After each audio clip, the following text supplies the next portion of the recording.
Hi hello ನಮಸ್ಕಾರ ಸ್ನೇಹಿತರೆ. Finally ಸೌಂದರ್ಯ ಸೋತು ತಲೆ ತಗ್ಸಿ ಕೈ ಮುಗ್ದು ಕ್ಷಮೆ ಕೇಳು ಸಮಯ ಬಂದದ್ದಾಯ್ತು. ಹಾಗಿದ್ರೆ ದೀಪ ಗೆದ್ಬಿಟ್ರು. ಹಾಗಿದ್ರೆ ಏನಾಯ್ತು ತಿಳ್ಕೊಬೇಕು ಅಂದ್ರೆ ಈ ಒಂದು ವಿಡಿಯೋವನ್ನ ಪೂರ್ತಿಯಾಗಿ ನೋಡಿ.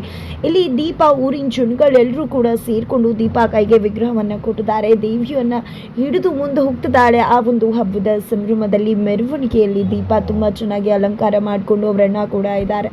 ಇಲ್ಲಿ ದೀಪ ದೇವರ ವಿಗ್ರಹವನ್ನ ಇಟ್ಕೊಂಡು ಹೋಗ್ತಾ ಇದ್ರೆ ಅದನ್ನ ನೋಡಿ ಸಹಿಸೋಕ್ಕಾಗಲಿಲ್ಲ ಸೌಂದರ್ಯಗೆ. ಅದೇ ಕಾರಣಕ್ಕೆ ಕಾರಿಂದ ಇಳಿದು ಬಂದಿದ್ದ. ಯಾವುದೇ ಕಾರಣಕ್ಕೂ ಕೂಡ ನೀನು ಈ ಒಂದು ವಿಗ್ರಹವನ್ನ ಇಟ್ಕೋಬಾರ್ದು ಅಂತ ಹೇಳಿದಾಗ ಯಾವುದೇ ಕಾರಣಕ್ಕೂ ತಾನು ಬಿಡೋದಿಲ್ಲ, ನಾನು ಇಟ್ಕೋತೀನಿ ಅಂತ ಹೇಳಿ ದೀಪ ಹೇಳ್ತಿದ್ದಾಳ. ಆದರೆ ನೀನು ಕೂಡ್ತು ಅಂತ ಹೇಳಿ ಅದನ್ನು ಎಳೆಯೋಕೆ ಶುರು ಮಾಡ್ಕೊಂಡ್ಬಿಡ್ತಾರೆ ಸೌಂದರ್ಯ. ಅದರ ನಡುವೆ ಈ ಕಡೆ ತಳ್ಳಿಬಿಡ್ತಾಳೆ ದೀಪ. ಯಾಕಂದರೆ ವಿಗ್ರಹವನ್ನು ಬಿಡಬಾರ್ದು ಅನ್ನೋ ಕಾರಣಕ್ಕೆ. ಅದರ ನಡುವೆ ಕಾರ್ ಮೇಲೆ ಹೋಗಿ ಸೌಂದರ್ಯ ಬಿದ್ದದೆ, ನನ್ನೇ ತಳ್ತೀಯ, ಯಾವುದೇ ಕಾರಣಕ್ಕೂ ಕೂಡ ನಿನ್ನನ್ನಂತೂ ಸುಮ್ಮನೆ ಬಿಡುವುದಿಲ್ಲ ಅಂತ ಹೇಳಿ ಹೋಗ್ತಾ ಇದ್ರೆ ಇಲ್ಲಿ ದೀಪ ಅಣ್ಣ ನರಸಿಂಹ ಸೌಂದರ್ಯ ಮುಂದೆ ಬಂದು ನಿಂತ್ಕೋತಾರೆ. ನನ್ನ ತಂಗಿನೇ ಹಿಡಿದು ಎಳೆದಾಡುವಷ್ಟು ಧೈರ್ಯನಾ ನಿನಗೆ ಅಂತ ಹೇಳಿ. ಆದರೆ ಇಲ್ಲಿ ಸೌಂದರ್ಯ ಅಂತೂ ಯಾವುದೇ ಕಾರಣಕ್ಕೂ ನಾನು ಮಾಡಬೇಕು ಅಂದ್ಕೊಂಡಿರುವುದನ್ನು ಮಾಡದೆ ಇರುವುದಿಲ್ಲ ಅಂತಿದ್ರೆ ಊರಿನ ಜನಗಳೆಲ್ಲ ದೊಂಬಿ ಹೇಳ್ತಿದ್ದಾರೆ.